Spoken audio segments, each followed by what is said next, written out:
নমস্কার বন্ধুরা, বাংলার ইনভেস্টর ইউটিউব চ্যানেলে আপনাদের সকলকে স্বাগত জানাই। চ্যানেলে প্রথমবার এসে থাকলে চ্যানেলটা অবশ্যই সাবস্ক্রাইব করে রাখবেন এবং তার সঙ্গে সঙ্গে পাশে থাকা বেল আইকনটা টিপে অল অবশ্যই সিলেক্ট করে রাখবেন, যাতে করে পরবর্তী ভিডিওগুলোর নোটিফিকেশন আপনাদের কাছে সময় মতো পৌঁছে যায়। তো চলুন আজকের এই ভিডিওটা শুরু করা যাক। তো প্রথমেই এফআইআই এবং ডিআইআই এদের ডেটা দেখে নেব। এফআইআই কিন্তু আজকের দিনে খুবই কম পরিমাণে শেয়ার বিক্রি করেছে। এই এফআইআই আজকে মাত্র 22.5 কোটি টাকার শেয়ার বিক্রি করেছে এবং সেখানে যদি ডিআইআই দেখেন, ডিআইআই কিন্তু অনেক পরিমাণে শেয়ার কিনেছে এই এফআইআই দের তুলনায়। এই ডিআইআই এরা 3,840 কোটি টাকা শেয়ার কিনে নিয়েছে। এরপরে যদি কথা বলি আমেরিকান মার্কেট, ডাও জোন্স এটা 0.32% নিচে পড়ে রয়েছে এবং যদি দেখি নাসডাক কম্পোজাইট যেটা আমেরিকার আইটি ইন্ডেক্স, এটা 0.72% নিচে ট্রেড করছে। এরপরে ইন্ডিয়ান এডিআর গুলো দেখে নেব। ইনফোসিসের এডিআর এটা প্রায় 1% ডাউন। তারপরে যদি উইপ্রোর এডিআর দেখি, এটা 0.75% বাড়া রয়েছে। আইসিআইসিআই ব্যাংকের এডিআর এটা 1% ডাউন রয়েছে। তারপর মেঘমাইট্রি এটা একদম বর্ডারে ট্রেড করছে। তারপরে যদি দেখেন ডক্টর রেড্ডি ল্যাব এটা 0.25% পড়েছে। এইচডিএফসি ব্যাংকের এডিআর এটা 0.69% পড়েছে এবং যদি যাত্রা অনলাইন দেখি, এটা 3.30% বাড়া রয়েছে। আর এখানে একটা শেয়ার দেখতে পাচ্ছেন, এই যে লাইটাস টেকনোলজি এর যে এডিআরটা এটা 29% পর্যন্ত পড়ে গেছে। তো এই শেয়ারটা এতটা পড়ছে কি করে? ইন্ডিয়ান মার্কেটে তো দেখেন যে 5%-এর লোয়ার সার্কিট লেগে যায়, 10%-এর সার্কিট লেগে যায়। তো এটা জেনে রাখুন, আমেরিকান মার্কেটে কোনো রকমের সার্কিট কিন্তু হয় না। শেয়ার চাইলে একদিনে যত খুশি বাড়তে পারে এবং পড়ার দিকে যতটা পড়া সম্ভব ততটা কিন্তু পড়েও যেতে পারে। তো সেই কারণের জন্য দেখতে পাবেন আমেরিকান মার্কেটে অনেক শেয়ার আছে যেগুলো দিনের দিনে 50%, 60% বেড়ে যায় এবং কিছু শেয়ার এমনও থাকে যারা দিনের দিনে 80-90% ক্র্যাশ করেও গেছে। তো এটা আপনাদের জানা দরকার। আর এরপরে যদি দেখি গিফট নিফটি, গিফট নিফটি দেখতে পাচ্ছেন 100 পয়েন্ট নিচে ট্রেড করছে এবং যদি পার্সেন্টেজ অনুযায়ী দেখেন তাহলে 0.40% নিচে ট্রেড করছে। তো এই গিফট নিফটি এটা এত নিচে ট্রেড করার কি কারণ রয়েছে? দেখুন, এর পেছনের যে কারণ সেটা হচ্ছে এই ডোনাল্ড ট্রাম্প। তো এর আগের দিনই কভার করেছিলাম যে ডোনাল্ড ট্রাম্প বলেছেন ভারতের উপর একটা অতিরিক্ত ট্যারিফ তিনি বসাবেন। তো আজকের দিনে তিনি কিন্তু আবার হুমকি দিয়েছেন। তিনি কি বলেছেন দেখুন, ইন্ডিয়া ফুয়েলিং ওয়ার মেশিন, মানে ইন্ডিয়া রাশিয়াকে মদত করছে এই রাশিয়ার তরফ থেকে ক্রুড অয়েল কিনে এবং অস্ত্রশস্ত্র কিনে। তো সেই কারণে ডোনাল্ড ট্রাম্প আজকের দিনেই ঘোষণা করেছেন যে পরবর্তী 24 ঘন্টার মধ্যে তিনি ইন্ডিয়ার ওপর এই যে সাবস্ট্যান্সিয়াল ট্যারিফ সেটা বসিয়ে দেবেন। তো এই থ্রেটের কারণেই এই গিফট নিফটি 100 পয়েন্ট পর্যন্ত নিচে পড়া রয়েছে। তো গিফট নিফটি যদি এরকম নিচের দিকেই থাকে তাহলে আগামীকালও ইন্ডিয়ান মার্কেটে একটা প্রেসার আসতে পারে। এছাড়াও যদি দেখেন ডোনাল্ড ট্রাম্পের তরফ থেকে এমন কিছু বক্তব্য আসছে যেই কারণে ইন্ডিয়ান ফার্মা সেক্টর গুলো কিছুটা প্রেসারে থাকতে পারে। তো এই ডোনাল্ড ট্রাম্প তিনি কি বলেছেন দেখুন, তিনি শুধুমাত্র ইন্ডিয়ার যে ফার্মা সেক্টর সেটাকেই উদ্দেশ্য করে বলেননি, বরঞ্চ গ্লোবাল যে ফার্মা মার্কেট আছে তাদের উপরেই কিন্তু উদ্দেশ্য করে এই কথা বলেছেন। তবে আমাদের ইন্ডিয়া একটা প্রচুর পরিমাণে ফার্মা এই আমেরিকাতে রপ্তানি করে থাকে। তো এই ডোনাল্ড ট্রাম্প তিনি কি বলেছেন দেখুন, এই ডোনাল্ড ট্রাম্প বর্তমানে তো ফার্মা সেক্টরের উপর ট্যারিফ বসাচ্ছেন এবং সেই সঙ্গে সঙ্গে তিনি এটাও বলেছেন এই ফার্মা সেক্টরের উপর পরবর্তীকালে এই ট্যারিফ বাড়াতে বাড়াতে প্রায় 250% পর্যন্ত ট্যারিফ তিনি বাড়াবেন। তো যেটা অবশ্যই ফার্মা সেক্টরের জন্য খুবই নেগেটিভ খবর। তো এই খবরের কারণে আগামীকাল ফার্মা সেক্টরের সবগুলো কিছুটা প্রেসারে থাকতে পারে। এছাড়াও যদি দেখেন ডোনাল্ড ট্রাম্প আজকের দিনে ঘোষণা করেছেন এই ফার্মা সেক্টরের পরে তিনি এই সেমিকন্ডাক্টর সেক্টর বা চিপ সেক্টর এর উপরেও কিন্তু একটা ট্যারিফ বসাতে পারেন। তো এই নিয়ে তিনি প্ল্যানও কিন্তু করছেন এবং তিনি এটাও বলছেন এই যে ট্যারিফ এটা কিন্তু পরবর্তী সপ্তাহেই ঘোষণা হয়ে যাবে। এরপরে একটি আইপিও নিয়ে ডিটেলসে আলোচনা করব। তো দেখতেই পাচ্ছেন বর্তমানে বাজারে বহু আইপিও আসছে। তো তাদেরই মধ্যে যদি দেখেন এই সপ্তাহেই এই জেএসডব্লিউ সিমেন্ট এর যে আইপিও সেটা ওপেন হয়ে যাবে। তো প্রথমে এই কোম্পানির যে বিজনেস সেটা দেখে নেবো, তার সঙ্গে সঙ্গে কোম্পানির ফাইন্যান্সিয়াল দেখবো, তারপরে আইপিও এর যে টাইম টেবিল সেটা দেখবো, আর সবশেষে যে জিএমপি চলছে সেটা দেখে নেবো। তো চলুন এক এক করে সবকিছু কভার করি। প্রথমেই কোম্পানির যে বিজনেস সেটা দেখে নেবো। তো নামের মধ্যেই দেখতে পাচ্ছেন সিমেন্ট রয়েছে, মানে সিমেন্ট সেক্টরে কাজ করে থাকে। তবে সব থেকে ভালো যে ব্যাপার সেটা হচ্ছে এই কোম্পানিটা পরিবেশ বান্ধব যে সিমেন্ট সেইগুলো তৈরি করে থাকে এবং গভর্নমেন্ট এই যে পরিবেশ বান্ধব গ্রিন সিমেন্ট এইগুলোর উপর কিন্তু জোরও দিচ্ছে। তো দেখতে পাচ্ছেন 2006 সালে এই কোম্পানিটা তৈরি হয়েছে। তো এই কোম্পানিটা কি কাজ করে থাকে? এই কোম্পানিটা গ্রিন সিমেন্ট তৈরি করে থাকে। আর সবথেকে যে বড় ব্যাপার সেটা হচ্ছে এটা জেএসডব্লিউ গ্রুপের কোম্পানি।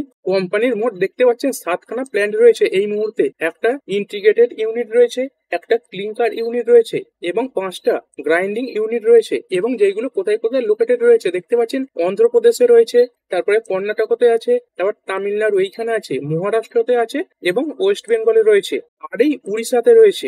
আর কোম্পানির যে গ্রাইন্ডিং ক্যাপাসিটি সেটা দেখতে পাচ্ছেন 20.7 million metric ton per annum রয়েছে, যার মধ্যে এই 11 million metric ton per annum এটা কোথায় রয়েছে? সাউদার্ন রিজিয়ন মানে দক্ষিণের দিকে রয়েছে।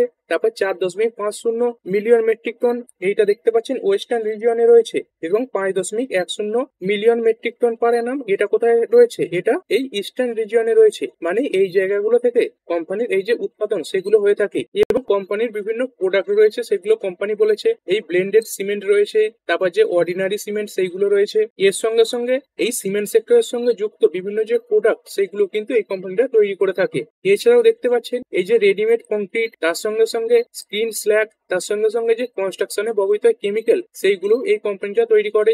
এই মার্চ 31, 2025 ডেটা অনুযায়ী কোম্পানিটার কাছে টোটাল 4,653 ডিলার রয়েছে, 8,844 খানা সাব ডিলার রয়েছে এবং 158টা ওয়ার হাউসও কিন্তু রয়েছে। কোম্পানি বলছে এটা ইন্ডিয়ার মধ্যে fastest growing cement manufacturing company, ইন্ডিয়ার largest manufacturer of GGBS and has a proven track record of scaling up the business. তো এই জিজিবিএস এটাও এক ধরনের সিমেন্ট যেটা গ্রাউন্ডে ব্যবহার করা হয়। তো এইখানেও কোম্পানি একটা লার্জেস্ট ম্যানুফ্যাকচারার। এছাড়া যেহেতু কোম্পানি এই গ্রিন সিমেন্ট তৈরি করে থাকে সেই জন্য এই কোম্পানির যে কার্বন এমিশন সেটা কিন্তু খুবই কম হয়। এছাড়াও কোম্পানি বলছে তাদের যে ডিস্ট্রিবিউশন নেটওয়ার্ক সেটা যথেষ্ট শক্তিশালী রয়েছে। আর কোম্পানি শেষে এটা বলেছে এই কোম্পানির একটা আলাদা বেনিফিট রয়েছে কারণ এরা জেএসডব্লিউ গ্রুপ থেকে বিলং করছে এবং এর সঙ্গে সঙ্গে এদের যে ম্যানেজমেন্ট টিম সেটা কিন্তু কোয়ালিফাইড। এরপরে যদি কোম্পানির ফাইন্যান্সিয়াল দেখি, দেখতে পাচ্ছেন কোম্পানির যে রেভিনিউ এটা কিন্তু সামান্য পড়েছিল 3% পড়া, তবে যদি প্রফিট দেখেন প্রফিট কিন্তু অনেক বেশি পড়েছে, প্রফিট 364% পড়েছে। তো এর যে অ্যাভারেজ পারফরমেন্স সেটা দেখতে হবে। অ্যাসেট দেখতে পাচ্ছেন অ্যাসেট ঠিকঠাকই বেড়েছে।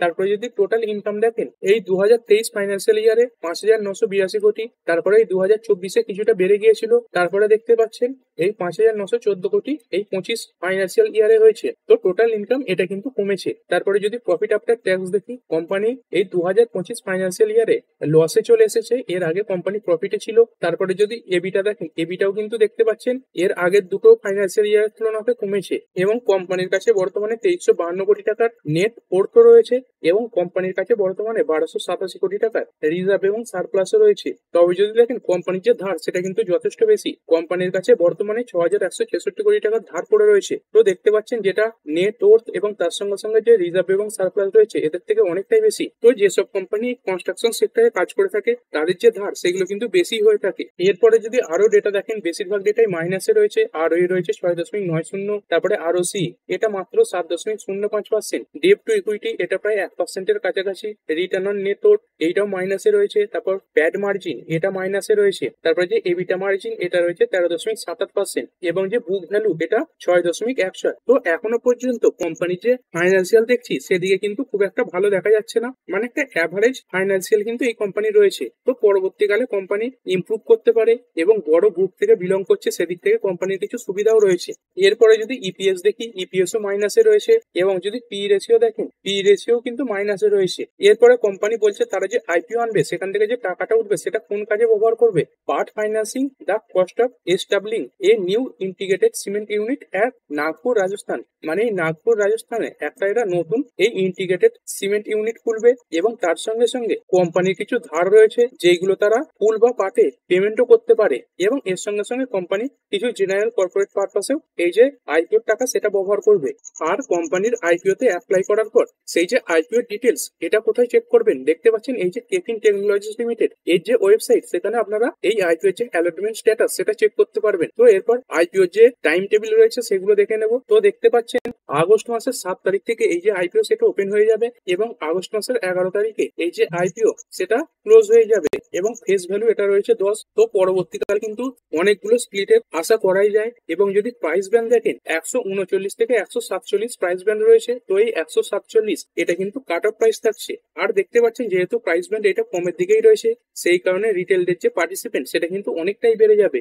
আর এক একটা লটে 102 খানা শেয়ার থাকবে। আর এটা কি ধরনের আইপিও আসছে দেখতে পাচ্ছেন fresh plus offer for sale, মানে কিছু ফ্রেশ ইস্যুও থাকবে কিছু অফার ফর সেলও থাকবে। তো টোটাল ইস্যু সাইজ কত, আগে তো কোম্পানি বলেছিল টোটাল 4,000 কোটি টাকার আইপিও আনবে। তো কোম্পানি সেখান থেকে এই যে আইপিও তার যে পরিমাণ সেটা কিছুটা কমিয়েছে। কোম্পানি এই যে আইপিও আনছে তার মাধ্যমে বাজার থেকে 3,600 কোটি টাকা তুলবে, যার মধ্যে ফ্রেশ ইস্যু থাকবে 1,600 কোটি টাকা এবং অফার ফর সেল এটা থাকবে 2,000 কোটি টাকা। তো এই যে ফ্রেশ ইস্যু 1,600 কোটি টাকা এটা কোম্পানি তার যে বিজনেস সেখানে ব্যবহার করবে এবং এই যে 2,000 কোটি টাকা এটা কিন্তু কোম্পানির যারা পুরনো শেয়ার হোল্ডাররা রয়েছে তাদের পকেটে চলে যাবে। তারপর যে ইস্যু টাইপ, এটা বুক বিল্ডিং আইপিও এবং কোথায় কোথায় লিস্ট হবে, বিএসসি তে লিস্ট হবে এবং এনএসসি তে লিস্ট হবে। এরপরে ইনভেস্টর ক্যাটাগরি দেখে নেবো। ইউআইবি এদের জন্য 50% পর্যন্ত এই কোটা থাকবে। তারপরে যে রিটেল এদের জন্য 35% পর্যন্ত থাকবে, মানে একটা রিটেলদের জন্য ভালো পরিমাণের পার্সেন্টেজ রাখা হয়েছে। তারপরে যে এনআইআই এদের জন্য 15% পর্যন্ত রয়েছে।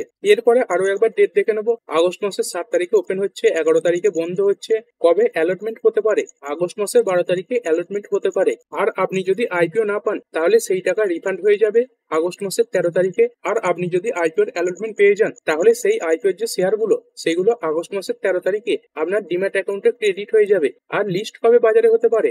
লিস্ট হতে পারে আগস্ট মাসের 14 তারিখে। এবং আপনি যদি আইপিওতে অ্যাপ্লাই করে থাকেন তাহলেই আগস্ট মাসের 11 তারিখে বিকাল 5টার মধ্যে আপনার যে ইউপিআই ম্যান্ডেটের রিকোয়েস্ট সেটা কিন্তু অ্যাকসেপ্ট করে নিতে হবে। আর এরপরে এই আইপিওর যে জিএমপি সেটা দেখে নেবো। তবে তার আগে একটা ডিসক্লেমার দিয়ে দেবো, এই যে জিএমপি এটা কিন্তু সময়ের সঙ্গে সঙ্গে পরিবর্তিত হতে থাকে। মানে আপনি আজকে একরকম জিএমপি দেখবেন, কালকে হয়তো খুব বেড়েও যেতে পারে বা পড়েও যেতে পারে। এবং যখন আপনি অ্যাপ্লাই করবেন তখন তো পরিবর্তন হবেই, তার সঙ্গে সঙ্গে আপনি যখন অ্যালটমেন্ট পাবেন তখনও পরিবর্তন হতে পারে। এবং তার সঙ্গে সঙ্গে বাজারে যখন লিস্ট হবে তার আগে পর্যন্তও কিন্তু এই যে জিএমপি সেটা পরিবর্তন হতে থাকে। তো সেই হিসাবে এই জিএমপিটা দেখবেন। বর্তমানে পাবলিক ডেটা অনুযায়ী যে জিএমপি রয়েছে সেটাই আপনাদের সামনে তুলে ধরবো। তো দেখতে পাচ্ছেন এই আগস্ট মাসের 5 তারিখ আজকের ডেট অনুযায়ী এই যে জিএমপি সেটা রয়েছে 16 টাকা। তো পার্সেন্টেজ অনুযায়ী যদি দেখেন তাহলে বর্তমানে 10.88% জিএমপি রয়েছে। আর এর আগের দিনে দেখতে পাচ্ছেন 19 টাকা জিএমপি চলছিল, 12.93% ছিল। মানে প্রতিদিনই দেখতে পাবেন এই যে জিএমপি এটা পরিবর্তন হচ্ছে।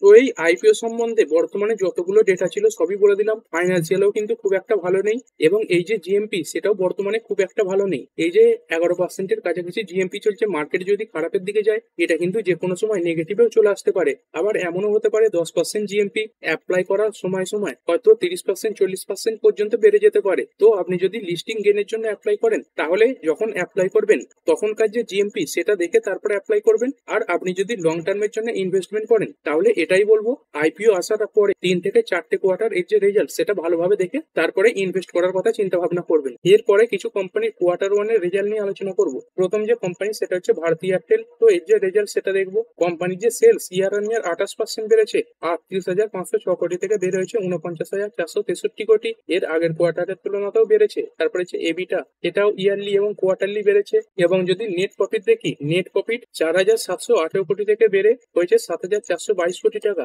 তবে এই যে নেট প্রফিট এত বেড়েছে এর মধ্যে একটা 735 কোটি টাকার এক্সেপশনাল আইটেমও কিন্তু রয়েছে।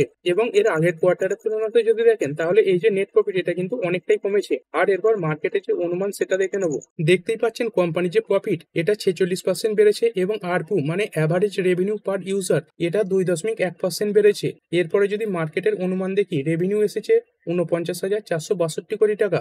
মার্কেটের অনুমান ছিল 49,761 কোটি টাকা। মানে অনুমানের তুলনাতে এই যে রেভিনিউ সেটা কিছুটা কম এসেছে। তবে এই যে নেট প্রফিট এটা যেটা এসেছে 5,947 কোটি টাকা, এইখানে মার্কেটের যে অনুমান এটা ছিল 5,607 কোটি টাকা। মানে অনুমানের তুলনাতে এই যে নেট প্রফিট এটা কিছুটা বেড়েছে। আর যদি এবিটা দেখেন, এবিটা কিন্তু এস্টিমেটের তুলনাতে কিছুটা কম এসেছে। আর যদি মার্জিন দেখেন, মার্জিন এসেছে 56.3% এবং মার্কেটের অনুমান ছিল 56.23%। তো মার্জিন অনুমানের তুলনাতে ভালোই এসেছে, মানে একটা মিক্স পারফরমেন্স কিন্তু দেখা যাচ্ছে। এরপরে কঙ্কর, এই কোম্পানির যে ফাইন্যান্সিয়াল রেজাল্ট সেটা দেখবো। তো কোম্পানির যে রেজাল্ট সেটা খুলে নিয়েছি। কোম্পানির সেলস ইয়ার অন ইয়ার 2% বেড়েছে, 2,103 কোটি থেকে বেড়ে হয়েছে 2,154 কোটি টাকা। তবে কোয়ার্টারলি কিছুটা কমেছে। তারপরে যদি নেট প্রফিট দেখি, নেট প্রফিট 259 কোটি থেকে মাত্র 8 কোটি বেড়ে হয়েছে 267 কোটি। তবে যদি কোয়ার্টারলি দেখেন, কোয়ার্টারলি কিন্তু কিছুটা পড়েছে। এর পরের company Berger paints India limited. কোম্পানির সেলস ইয়ার অন ইয়ার 4% বেড়েছে এবং যদি কোয়ার্টারলি দেখেন কোয়ার্টারলিও বেড়েছে। তবে তারপরের যে ডেটাগুলো সেগুলো কিন্তু খারাপের দিকে এসেছে। এই যে নেট প্রফিট 354 কোটি থেকে পড়ে হয়েছে 315 কোটি। তবে কোয়ার্টারলি সামান্য ভালো এসেছে। আর যদি দেখেন কোম্পানির এই যে লস হয়েছে, এইখানে কিন্তু একটা এক্সেপশনাল আইটেমও রয়েছে। কোম্পানির এইখানে একটা 36 কোটি টাকার এক্সেপশনাল লস হয়েছে। তো যদি কোম্পানির রেজাল্ট ডিটেলসে দেখেন সেটা বুঝতে পারবেন। তো দেখতে পাচ্ছেন কোম্পানির যে রেজাল্ট সেটা খুলে নিয়েছি। তো একটু ভালোভাবে যদি দেখেন, এখানে দেখতে পাচ্ছেন এই যে একটা 6 নম্বরে রয়েছে এক্সেপশনাল আইটেম। এইখানে একটা 36.8 কোটি টাকার খরচা কোম্পানির হয়েছে। তো এই কারণে এই যে প্রফিট সেটা এতটা কমে গেছে। এরপরে যদি কথা বলি রেমন্ড রিয়েলটি, এই শেয়ারটার ব্যাপারে, এই শেয়ারটা আজকের দিনে 4.79% বেড়েছে এবং কোম্পানি আজকের দিনে তার যে রেজাল্ট সেটা পেশ করেছে। কোম্পানির যে রেজাল্ট সেটা কিন্তু যথেষ্টই ভালো এসেছে। এই সেলস দেখতে পাচ্ছেন ইয়ার অন ইয়ার প্রায় 189% বেড়েছে, 130 কোটি থেকে বেড়ে হয়েছে 374 75 কোটি এবং কোয়ার্টারলিও অনেকটা বেড়েছে। তারপরে যে এবিটা, যেটা ইয়ার অন ইয়ার 35% বেড়েছে, 17.5 কোটি থেকে বেড়ে হয়েছে 23.7 কোটি এবং কোয়ার্টারলিও বেড়েছে। তারপরে যদি নেট প্রফিট দেখেন, নেট প্রফিট ইয়ার অন ইয়ার 122% বেড়েছে, 7.44 কোটি থেকে বেড়ে হয়েছে 16.5 কোটি এবং যদি কোয়ার্টারলি দেখেন, কোয়ার্টারলিও কিন্তু অনেকটা পরিমাণে বেড়েছে। তো ওভারঅল এই কোম্পানির যে রেজাল্ট সেটা কিন্তু যথেষ্ট ভালোই এসেছে। এরপরে এফএমসিজি সেক্টরে কাজ করা একটি কোম্পানি ব্রিটানিয়া ইন্ডাস্ট্রিজ লিমিটেড, তো এর যে রেজাল্ট সেটা দেখবো। কোম্পানির সেলস ইয়ার অন ইয়ার 9% বেড়েছে, 4,250 কোটি থেকে বেড়েছে 4,622 কোটি টাকা। কোয়ার্টারলিও বেড়েছে। তারপরে যে এবিটা, এটা 753 কোটি ছিল, সেখান থেকে 1 কোটি পড়ে হয়েছে 752 কোটি এবং যদি কোয়ার্টারলি দেখেন, কোয়ার্টারলি পড়েছে। তারপরে যে নেট প্রফিট, এটা 505 কোটি ছিল, তো এখানে একটা এক্সেপশনাল আইটেম আছে, সেইটাকে নিয়ে কোম্পানির যে নেট প্রফিট সেটা এসেছে 520 কোটি টাকা। তো এখানে দেখতে পাচ্ছেন একটা 24 কোটি টাকার এক্সেপশনাল আইটেম কিন্তু এখানে দেখা যাচ্ছে। এরপর মার্কেটে যে অনুমান সেগুলো দেখে নেব। তবে তার আগেই দেখতে পাচ্ছেন প্রফিট যে বেড়েছে সেটা তো ঠিক আছে, কিন্তু মার্কেটের যে অনুমান ছিল সেটাকে মিট করতে পারেনি। আর এরপরে যদি রেভিনিউ দেখেন, রেভিনিউ এসেছে 4,622 কোটি টাকা আর মার্কেটের অনুমান ছিল 4,610 কোটি টাকা। তো অনুমানের তুলনাতে এই যে রেভিনিউ সেটা কিছুটা বেড়েছে। তবে যদি নেট প্রফিট দেখেন, নেট প্রফিটে মার্কেটের অনুমান ছিল 568 কোটি টাকা আর অ্যাকচুয়াল এসেছে 520 কোটি টাকা। আর যে এবিটা এসেছে 757 কোটি, এইখানে মার্কেটের অনুমান ছিল 814 কোটি এবং যে মার্জিন এসেছে 16.4%, এখানে মার্কেটের যে অনুমান এটা ছিল 17.67%। তো দেখতে পাচ্ছেন বেশিরভাগ দিক থেকেই এই কোম্পানিটা মার্কেটের যে অনুমান সেটাকে মিট করতে পারেনি। এরপরে যদি কথা বলি ডিফেন্স সেক্টরের ব্যাপারে, তো ডিফেন্স সেক্টরের জন্য কিছু পজিটিভ খবরও আছে। তো কিছুদিন আগেই কভার করেছিলাম এই গভর্নমেন্ট এই ডিফেন্সের জন্য প্রায় 67,000 কোটি টাকার অ্যাকুইজিশন করতে চলেছে। তো আজকের দিনে দেখতে পাচ্ছেন এই যে ডিএসি বা ডিফেন্স অ্যাকুইজিশন কাউন্সিল এই ব্যাপারটাকে ছাড়পত্র দিয়ে দিয়েছে। তো আরো এক ধাপ কিন্তু এগিয়ে গেল এই ব্যাপারটা। আর এগুলো অবশ্যই ইন্ডিয়ার যে ডিফেন্স কোম্পানিগুলো রয়েছে তাদের জন্য পজিটিভ ব্যাপার। এরপরে যদি কথা বলি ইন্ডিয়া এবং পাকিস্তান এদের ব্যাপারে, তো কিছুদিন আগেই দেখেছিলেন ইন্ডিয়া এবং পাকিস্তানের মধ্যে একটা যুদ্ধ পরিস্থিতি তৈরি হয়েছিল এবং তখন একটা সিজ ফায়ারের ঘোষণা কিন্তু করা হয়েছিল। মানে যুদ্ধ সেটা কিন্তু পুরোপুরি ভাবে থেমে যায়নি, একটা শুধুমাত্র যুদ্ধবিরতি সেটাই ঘোষণা করা হয়েছিল। তো আজকে যদি দেখেন রিপোর্টের মাধ্যমে খবর আসছে এই যে পাকিস্তান সেই যে সিজ ফায়ার সেটাকে কিন্তু লঙ্ঘন করেছে, মানে নিয়ম না মেনে আবার অ্যাটাক করেছে। এইখানে দেখতেই পাচ্ছেন Pak violates border ceasefire reports to unprovoked firing army retaliates, মানে এই পাকিস্তানের আর্মি এই কাশ্মীরের যে পুঞ্চ বর্ডার রয়েছে সেখানে কিন্তু এই ইন্ডিয়ান আর্মির উপর ফায়ারিং করেছে আর তারপরে ইন্ডিয়ান আর্মি এর পরিবর্তে পাকিস্তানের উপরেও কিন্তু গুলি বর্ষণ করেছে। তবে এরপরে যদি দেখেন আরো কিছু রিপোর্টের মাধ্যমে খবর আসছে no ceasefire violation in J&K Poonch sector Indian army, মানে ইন্ডিয়ান আর্মিরা এরপরে কিন্তু আবার বলেছে কোন রকমের সিজফায়ার ভায়োলেশন কিন্তু হয়নি। তো আরো সময়ের সঙ্গে সঙ্গে বোঝা যাবে যে কোন খবরটা সত্যি। তো এইখান থেকেও যদি কিছু নেগেটিভ আপডেট আসে সেটাও কিন্তু মার্কেটের উপর খারাপ ইম্প্যাক্ট ফেলবে। আর এরপরে আগামীকাল এমপিসির মিটিং এর যে আউটকাম সেটা সামনে আসবে। তো তারপরে মার্কেট কিন্তু এই রিজার্ভ ব্যাংকের যে ডিসিশন বা এমপিসির যে ডিসিশন তার উপর কিন্তু একটা বড় রিয়াক্ট করতে পারে। এরপরে কিছু ইকোনমিক ডেটা দেখবো। আজকেই ইন্ডিয়ান রুপি ডলারের এগেইনস্টে 87.82 এর কাছাকাছি ট্রেড করছে। তো আজকের দিনে কিছুটা আবার শক্তি ফিরে পেয়েছে। এরপরে যদি গোল্ড দেখি, গোল্ড আবার আস্তে আস্তে বাড়তেই থাকে। দেখতেই পাচ্ছেন 10 গ্রাম 24 ক্যারেট গোল্ড কলকাতার রেট অনুযায়ী 1,02,945 টাকায় ট্রেড করছে। আর যদি বিটকয়েন দেখি, বিটকয়েন আজকে 1.83% করে 1,13,012 ইউএসডি ডলারে ট্রেড করছে। আর যদি ক্রুড অয়েল দেখি, ক্রুড অয়েল কিন্তু আস্তে আস্তে আবার ঠান্ডা হচ্ছে। এই ডব্লিউটিআই ক্রুড এটা $65 কাছে চলছে এবং যদি ব্রেন্ট ক্রুড দেখি, ব্রেন্ট ক্রুডও প্রায় $67 কাছে ট্রেড করছে। তো অনেক অ্যানালিস্ট কিন্তু এটাই মনে করছে এই যে ক্রুড অয়েলের দাম সেটা কিন্তু আস্তে আস্তে কমতেই থাকবে। এরপরে ভিডিও শেষে আমেরিকান মার্কেট দেখে নেবো। আমেরিকান মার্কেট দেখতে পাচ্ছেন বটম লেভেল থেকে একটা বড় রিকভারিও কিন্তু করে ফেলেছে ইতিমধ্যে। এই মুহূর্তে আমেরিকার ডাউ জোন্স 37.76 পয়েন্ট উপরে রয়েছে এবং যদি নাসডাক কম্পোসাইট দেখি, নাসডাক কম্পোসাইট কিন্তু পড়ার দিকেই রয়েছে। নাসডাক কম্পোসাইট এই মুহূর্তে 0.43% নিচে ট্রেড করছে। তো ঠিক আছে বন্ধুরা, আশা করছি ভিডিওটা আপনাদের ভালো লেগেছে। আপনি চাইলে এটাকে লাইক এবং শেয়ার করতে পারেন। আর শেয়ার মার্কেট সংক্রান্ত ডেইলি নিউজ আপডেট পেতে চ্যানেলটা সাবস্ক্রাইব করে রাখবেন এবং পাশে থাকা বেল আইকনটি টিপে অল অবশ্যই সিলেক্ট করে রাখবেন, যাতে পরবর্তী ভিডিওর নোটিফিকেশন আপনার কাছে সময় মতো পৌঁছে যায়। আর হ্যাঁ, ভিডিওটি শুধুমাত্র ইনফরমেশন এবং এডুকেশনাল পারপাসের জন্য বানানো হয়েছে। আমি সেবি রেজিস্টার্ড নই, তাই কোনো প্রকার শেয়ারে কোনো প্রকার বাই, সেল, হোল্ড বা অ্যাভারেজ করার কোনো সিদ্ধান্ত নেওয়ার আগে আপনার যে ফাইন্যান্সিয়াল অ্যাডভাইজার আছে তার সঙ্গে অবশ্যই আলোচনা করবেন। দেখা হচ্ছে পরের ভিডিওতে। ধন্যবাদ।